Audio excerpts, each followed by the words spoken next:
To improve Xfinity internet upload speed, several methods can be employed. Firstly, restarting the equipment is a simple yet effective way to enhance performance.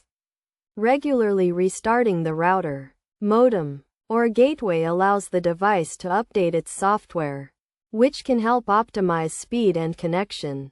This process can also clear issues that may be slowing down the upload speed.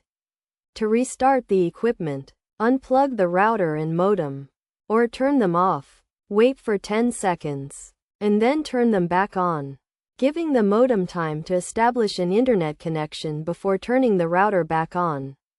Changing the location of the router can also have a significant impact.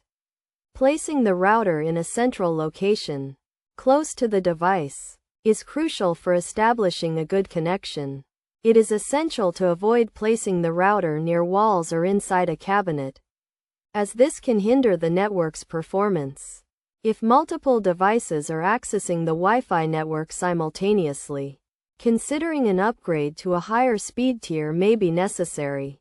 This can significantly boost the network's performance and upload speed.